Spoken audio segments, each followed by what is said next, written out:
Hello Libra, great to have you here. My name is Shona. Today's reading is a general love forecast for November 2025. As always, take the messages that resonate and release anything that doesn't. Don't forget to like and subscribe to stay connected with upcoming readings. Let's see what's headed your way, Libra.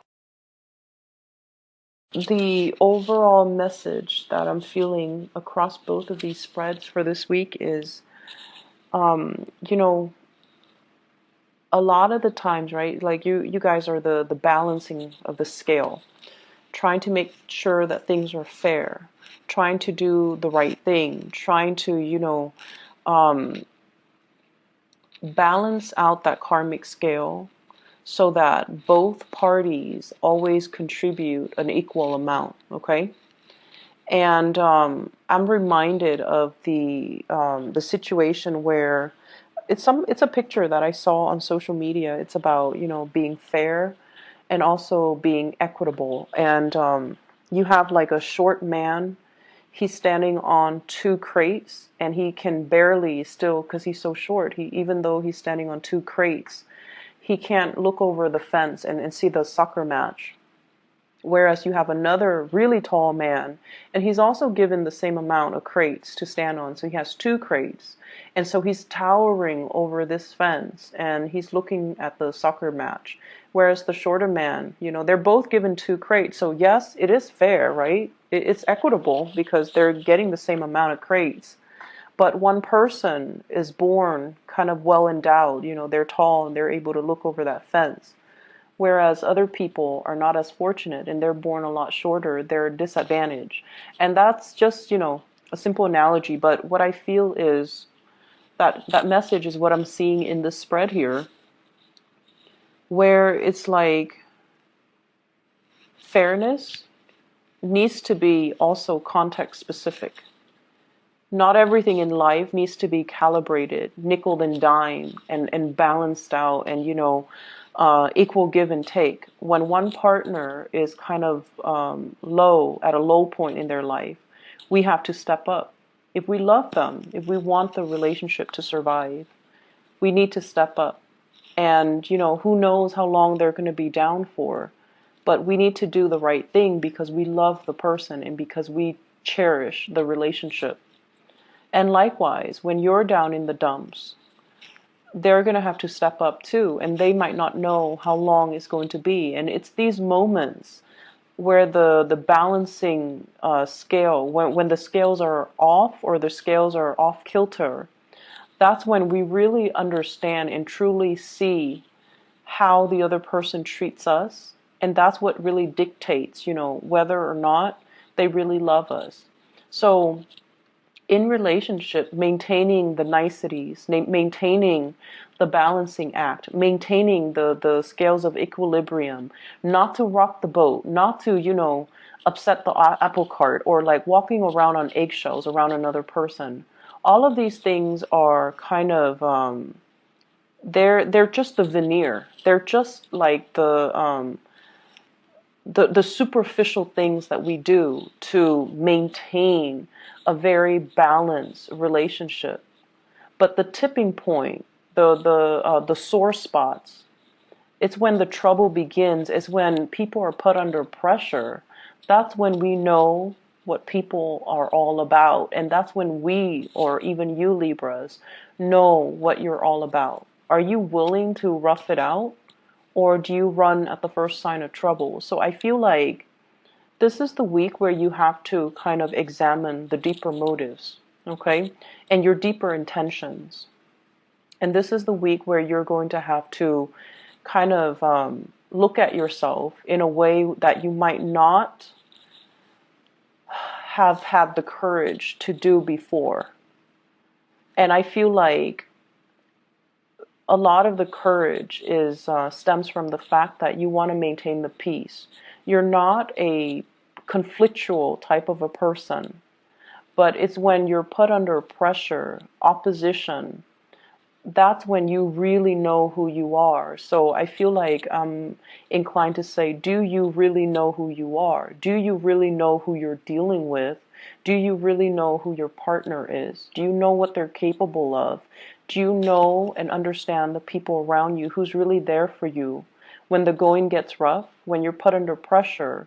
Who is able to come to your defense? Who is able to stick with you through thick and thin? These are the things that you need to, or these are the things and the people that you need to treasure and to value. The rest of it is just the veneer, it's just the facade, it's just the social niceties, the airs that people put on. But at the end of the day, it's like, it's all fake, pretty much. Okay? So that is what I'm seeing across both of these spreads. And I feel like it's coming out here in the spiritual advice a lot more than the love reading, thank God. But I feel like these are things that we're going to have to examine, not only for this week, because I feel like the energy is going to permeate all throughout your birthday time. And, birthday time is when we get a lot of contact, a lot of invites, a lot of communication from other people. So who's really reaching out? Who's really there? Who really remembers? I feel like that's going to be a test of how much you mean to them. And that's going to be a test of, who really values you and who really is valuable to you. Okay? So let's talk about your relationship sector first. I feel like you're dealing with somebody who's showing you a different side of yourself. Okay, so like, it's not going to be as balanced as you hoped, okay? Because this person is injecting a grander vision into the picture. This person is not just about, hey, it's me and you happily ever after. This person has dreams and aspirations that are a lot bigger than you or them. And I also feel like they're willing to forgo a relationship if it doesn't meet their ideals. And then also they're willing to forgo a relationship if life is calling. And the person you're dealing with here, I have here the Queen of Swords. And the Queen of Swords, this fell out for, I believe, Taurus. So if you have Taurus in your chart, if you're dealing with a Taurus, you might want to, take a look at this, okay? If you're dealing with a Taurus, if you have Taurus, moon, sun, or rising in your own chart, their reading might be pertinent as well. It might help you understand things from another person's perspective. You don't have trouble doing that, but I feel like it might be meaningful. Anyways, we have here an air sign, an Aquarius, a Gemini, or a Libra, such as yourself. However, I mentioned before, I feel like you guys, especially the Libra moons, you guys love, love, love your pinks. And I have this card that represents you. I might actually talk about this first so that you can see the contrast. So this is your energy, the Eight of Cups. This is walking away from a situation that is not balanced, a situation that you've invested a lot of time, resources, energy into, a lot of work into as well. And at this point, you're tired. Emotionally, you're overtaxed. And you feel like, oh my gosh, I've wasted so much time. It's been really hard for you to disengage, mainly because you're like, I've invested a lot of time and I'm not going to be able to recoup my loss. And so you might have been hesitant about walking away in the past, but now you're willing to walk away. You're willing to take a new path, mainly because it's not emotionally nurturing you anymore. And it felt very heavy and it has felt very icy and cold for a really long time. So, you put on the veneer that like everything is rosy, right? That pink, everything is rosy, everything is peachy. However, internally in your hearts of hearts, I don't feel like you can deny the fact that your heart is not in it anymore. It's taxing and it's not liberating and it's unbalanced and it's not reciprocal. And so many of you have chosen to walk away from a situation, or emotionally you have walked out of a situation. And I feel like you're looking towards somebody else here, okay? Somebody is bringing something into your life. They're showing you a different perspective. And I feel like you might still be in this other relationship that you can't, where you can't really recoup your loss, so you can't really move away. There might be children. And you might have also wondered, like, I can't leave because, there might not be other people, other suitors, other opportunities for me until this person comes into the picture. And this person is everything that you've wanted.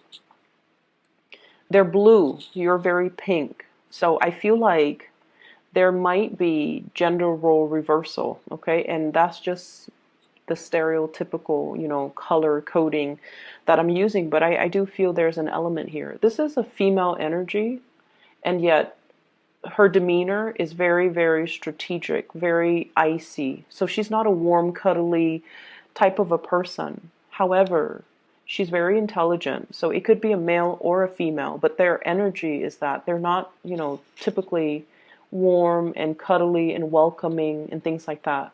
However, this person is very highly activated on the crown chakra.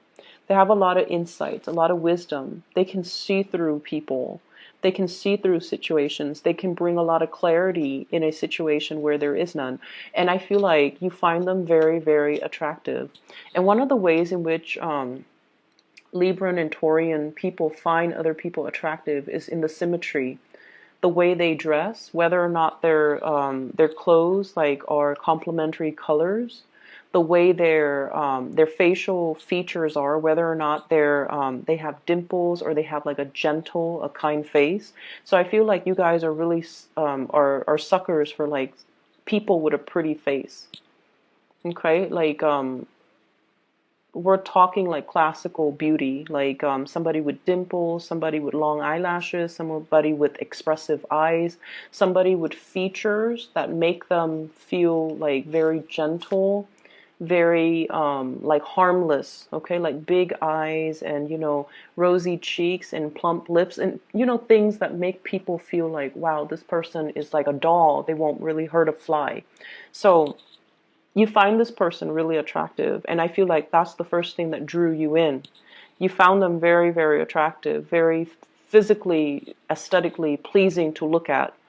And when you got to know them, you might find this aloofness, this icy demeanor about them quite fascinating, mainly because it's not emotionally draining on you, mainly because they don't demand a lot of from you. And so many of you might be in one relationship where you're like looking for a way out, and you've been thinking about it for quite some time, but you stuck around.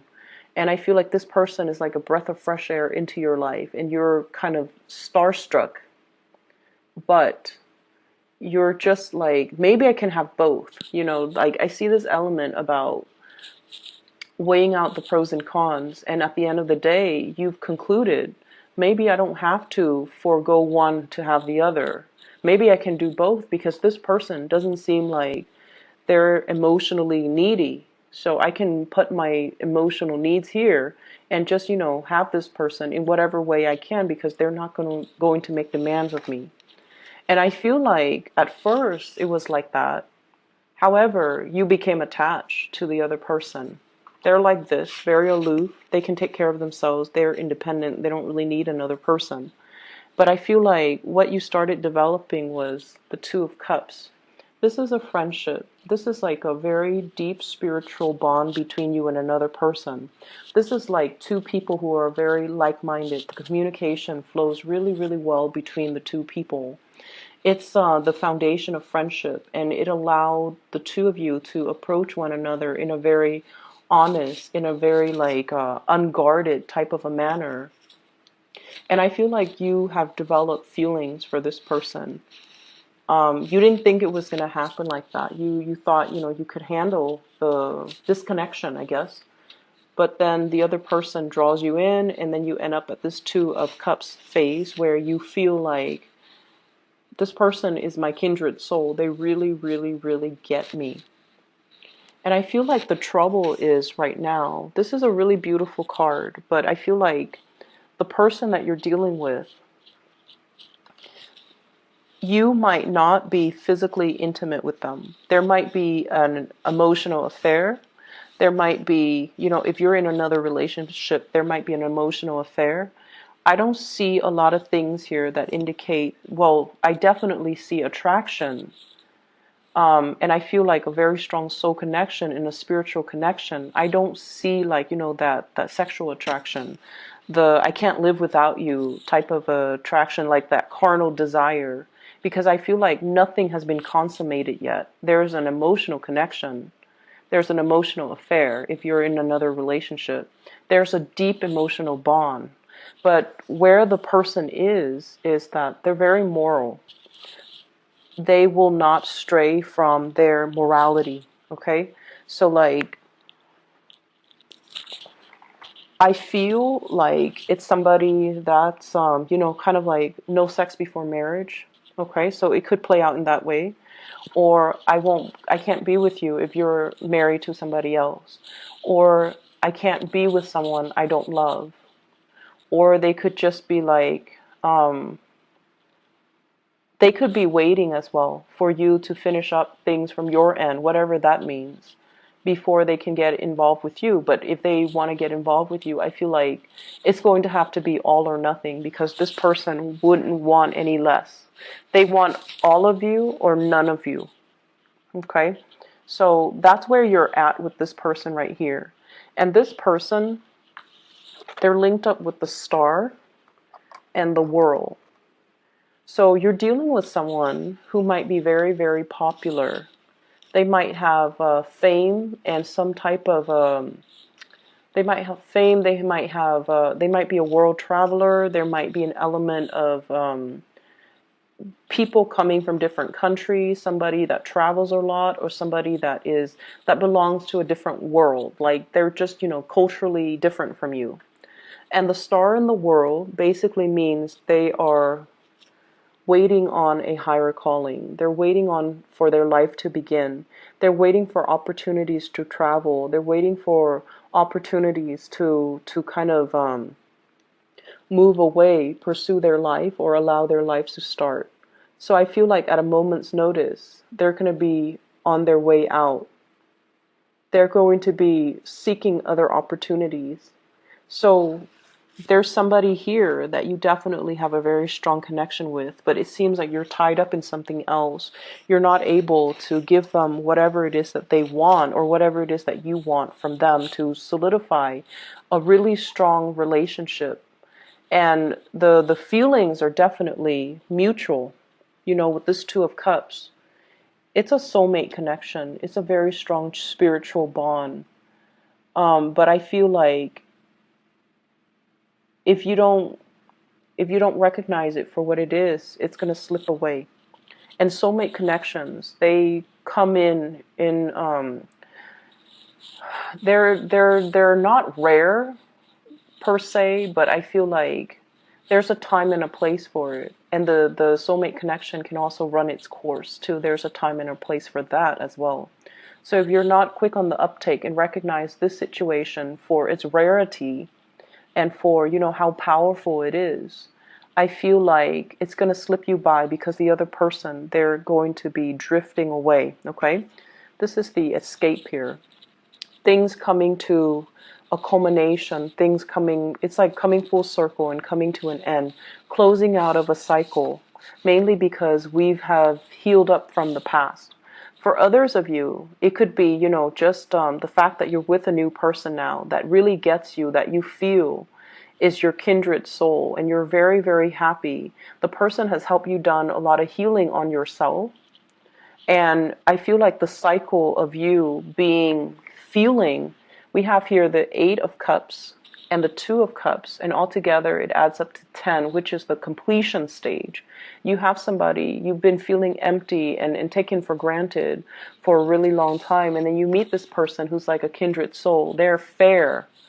They are just. They want to do the right thing. And I feel like it's really refreshing when we meet somebody who has the same values as us, all right? And so they're completing you, and they're going to help you kind of like continue that next phase of your journey. So if you didn't believe in, morality, if you didn't believe that people were selfless, that people are incapable of, doing the right thing, I feel like you're meeting somebody You might have met somebody already, or for this week at least, you're meeting with somebody that has these high ideals and aspirations and dreams and goals and sense of morality and that moral compass and also the same values that you espouse. And as a result of it, it's going to feel like, wow, this person gets me. This is what I've been missing all along.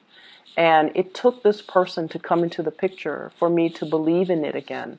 And for me to feel like I'm normal. I'm not the weird one. Just because everyone around me, lost faith in it. So I feel like someone is giving you a lot of inspiration, and they're kind of like that star in a very dark night. You're going through a period of a lot of immense self-doubt. Am I in the right place? Am I where I'm meant to be? Am I following the right path? Am I doing the right thing? And then this person is showing you, yes, you're on the right path. Yes, you're doing the right thing because I believe in the same things.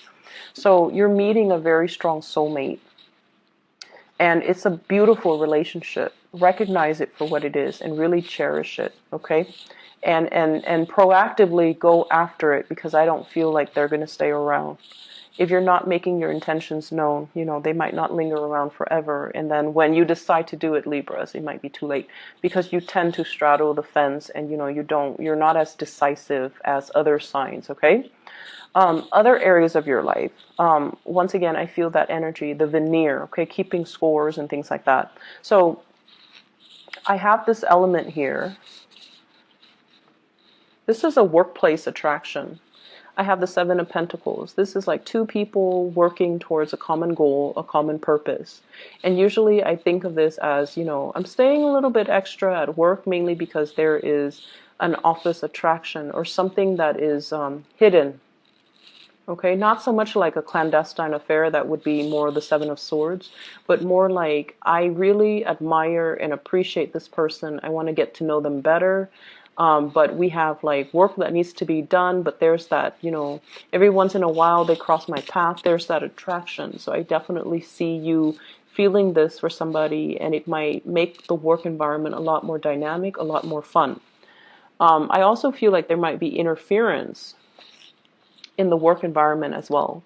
This is a card about training, consulting, and too many people involved in a situation, too many cooks in the kitchen. Everyone is offering their 2 cents, unsolicited nonetheless, and everyone feels like they're an expert in their field, so they're coming together to kind of offer, their advice, offer their take, and it can create a lot of confusion. And I feel like that's what it's doing here. We end up here with the Five of Pentacles. And the Five of Pentacles is a situation where we feel kind of left out. We feel a little bit hidden and isolated. And despite all of these options, all of these people coming in telling us what we should do, it's really hard for us to listen to our inner voice and allow... It's like these inputs from these other people is drowning out your intuition. So you should really listen to your intuition and figure out what you need to do, okay? So that's one area that I feel, there's workplace attraction. There's also like workplace confusion and interference, and too many people telling you what to do. And you want to, of course, appease everybody. But I feel like you're at a point where you can no longer do that. You're at a point where you need to kind of step out of your shell and grow up. And I want to say like almost grow a backbone and do what it is that you're divinely, intuitively guided to do, rather than being afraid to upset people by not taking their advice, even if what they're offering you is not appropriate for what you're dealing with, okay? For those of you who are feeling a little bit down and out, if you have recently, I see a divorce situation here as well. We have the Justice card as well as the Four of Wands. This is like paying alimony, paying child support,